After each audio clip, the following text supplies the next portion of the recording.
Mrs. Knightley, so lovely to see you. Mrs. Darcy, I trust your family's in good health. Yes, they are in excellent health, thank you. And your family, are they in good health? Oh, they're in excellent health. We're just waiting on Mrs. Ferris. Yes, and her sister, Mrs. Marion Brandon, will be joining our group for the first time. This should make for a splendid book club.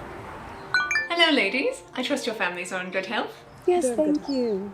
Hello! It is so lovely to meet you all. Are your families in good health? Very much. Quite. Yes. Now that we are all gathered, I am riveted to discuss my book choice. But first, I'm delighted to welcome Mrs. Brandon to our crew. Why don't we do a quick round of introductions? Mrs. Knightley, would you go first? Certainly. I'm Emma Knightley. I live at Hartfield. I love matchmaking, and I'm very devoted to my charity work. That's right. How is dear Harriet? Wonderful! I'm Elizabeth Darcy and I live at Pemberley. I enjoy reading and dancing, even if one's partner is barely tolerable. Mrs. Brandon, since you're already acquainted with your sister, why don't you go next? Hello, I'm Marianne Brandon. I live at Delaford, and I love Shakespeare sonnets, 116 to be exact, and playing the pianoforte for my wonderful husband. Splendid! Now that we are all well acquainted, let us dive into the book the way my husband dives into our local pond.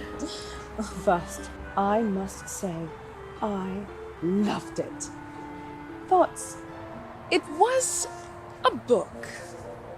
And there are so many to choose from in the world. It's very telling that you chose this book. I agree with Mrs. Knightley. It certainly was very unique. Goodness me, am I the only one who found this book positively dreadful? Marianne, Mrs. Darcy thought long and hard about what book she wanted us to read. Yes, I know, dear sister, but the book is incomplete. It's only 11 chapters and then the story simply ends.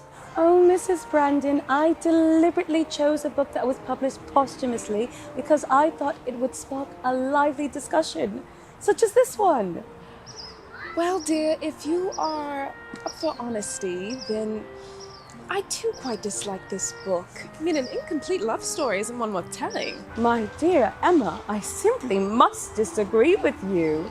A romance does not need to have a happy ending. We are now free to discuss what could have been. I can't imagine if my love story would have ended early. Who would I have ended up with? I would have been with the awful Mr. Frank Churchill. And I'd have married the deceitful Mr. Willoughby. And I would have had no prospects at all. Ladies, you are all exaggerating. Would your lives be so awful with those gentlemen? Good afternoon, ladies. I trust your families are in good health. Thank you. Indeed, yes. Mr. Collins, well, what an unexpected surprise. What brings you here? Well, I was thrilled to receive your invitation to book club, Mrs. Darcy. You have fine calligraphy, might I say so? Oh, yes, my invitation to Mrs. Collins. I do apologise for being late, but I can certainly dive right into discussion. I was most impressed with this page right... I do apologize for the interruption. Oh, fine, I admit it. Open-ended love stories do not make for a happy ending. Well, we're glad you've come round to our way of thinking. Maybe Mrs. Brandon can choose next month's book. I think that's a fine idea. I look forward to your book choice, Mrs. Brandon. Thank you so much, Mrs. Darcy. Remind me, what is the name of this book? Sanditon. Oh.